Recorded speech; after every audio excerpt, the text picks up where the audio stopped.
This video will cover the basics of how to quote poetry. So you'll notice here I've got a selection from an article that was written about the Sonata Mulattica. I think it's like a review, and it's from the New Yorker.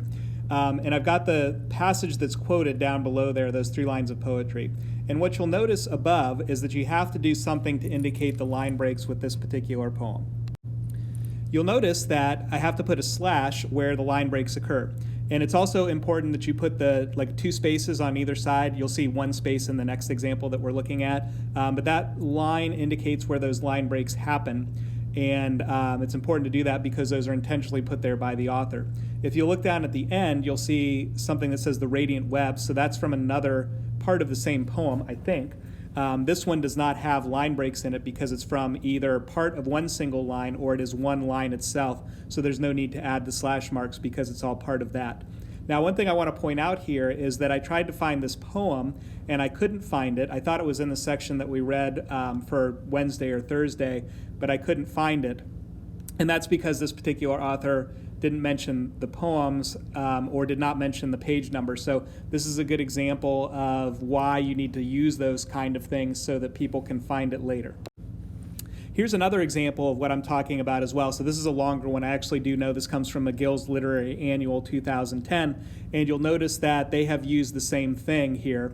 This time we know exactly which poems they come from. It comes from The Bridge Tower, and it comes from Prologue of the Rambling Sort, which we read on Monday and Tuesday. And in this case, you have the same thing. You've got a selection of it that has a line break in it and a section that doesn't. So here's the section with the line break. You'll see that it has it right there.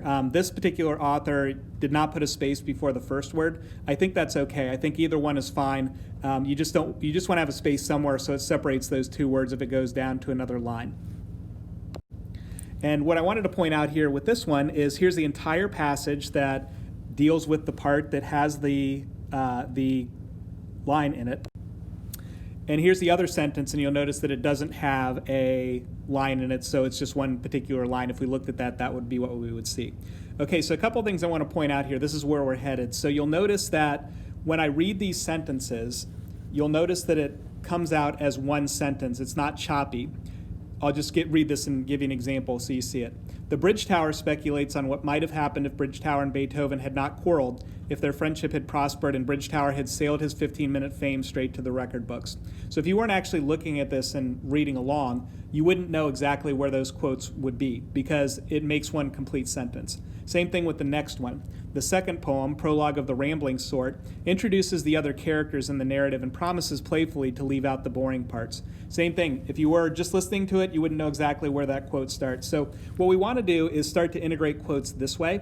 You'll notice that the author does not include Dove writes, or you can see this in the passage where, and we want to, those are all things that we have done in the past and they're good, they're fine, but we want to move to more of a subtle integration like what we see this particular author doing. So this is a model for where we're headed, and we'll hit that next week.